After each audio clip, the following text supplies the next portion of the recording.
Once again, the United States is always committed to diplomacy.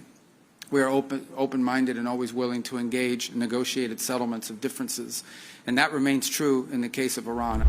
After fresh U.S. troop deaths in the current war, Washington is again signaling that it wants to resume peace talks with Iran, framing renewed diplomacy as a way to contain escalation even while strikes continue.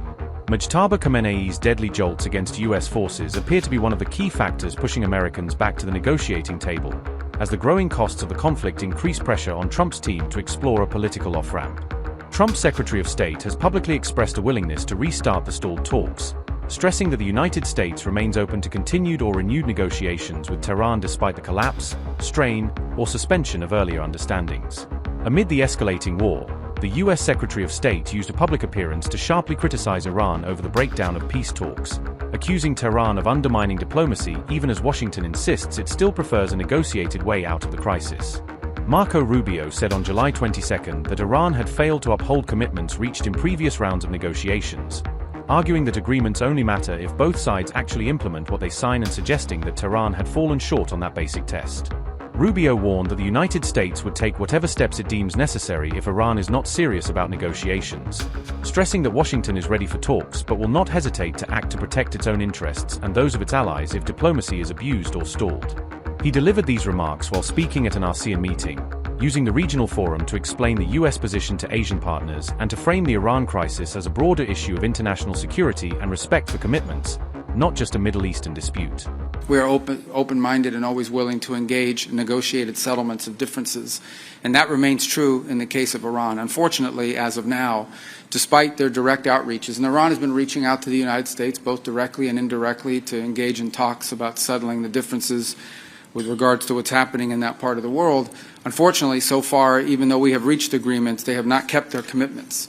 And as the President stated earlier today, I guess, today Washington time, yesterday our time here now, the problem we're having right now is that they're not serious about talks. If they're serious, we're serious. If they're not, then we will do what is necessary to protect that, our interest and also the interest of our allies. And if we create a precedent in the Middle East where a nation state can decide that they are going to control an international waterway, charge a toll, and if you don't pay them, blow up your ships, we have created a very dangerous precedent which will repeat itself in other parts of the world, including in this region.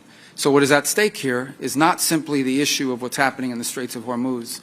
It's a very fundamental principle about freedom of navigation. The United States is now going to, as we announced last year and have been following up in the year since our last gathering, leverage all available tools in our government to strengthen these relations, and that includes on the topic of foreign assistance. As part of that effort, we're delivering $2.5 billion in U.S. government strategic investments in Southeast Asia, reinforcing our commitment to the region. And we're investing because the development of ASEAN is also in the interest of the United States. This is not charity. This is not something we're doing because we're nice people, although I believe we are nice people, but it's in our national interest. Over the weekend, at least 3 U.S. troops were killed in Iranian attacks, underscoring how costly the fighting has become for American forces even before any new escalation orders are carried out. Rubio's latest remarks came as U.S. and Iranian forces traded blows for the 11th straight day, with continuous exchanges turning the conflict into a grinding war of attrition rather than short, sharp strikes. U.S. War Secretary Pete Hegseth has told lawmakers that the financial cost of the war has already reached about $37.5 billion, highlighting how the campaign is draining resources even as the administration asks for more emergency funding.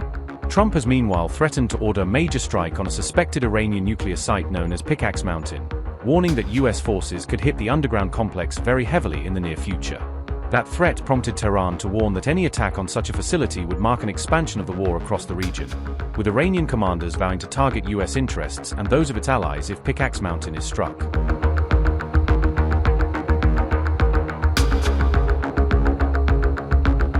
The U.S. military has identified the 3rd service member confirmed killed in the recent Iranian attacks linked to the Jordan front. The Pentagon has confirmed another American military fatality, marking a new milestone in the escalating conflict with Iran. With the latest confirmation, the number of American service members reported killed in the conflict has now climbed to 18. Iran's expanding missile and drone campaign is proving increasingly deadly for U.S. forces operating across the Middle East. President Donald Trump also addressed the latest casualties in a post on Truth Social, acknowledging the growing cost of the conflict.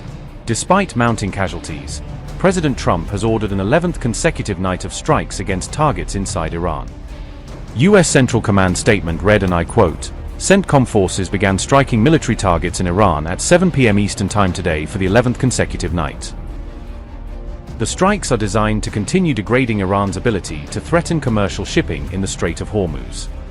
At 8:15 p.m. Eastern Time on July 21st, U.S. Central Command, CENTCOM, successfully completed the 11th consecutive evening of strikes against Iran.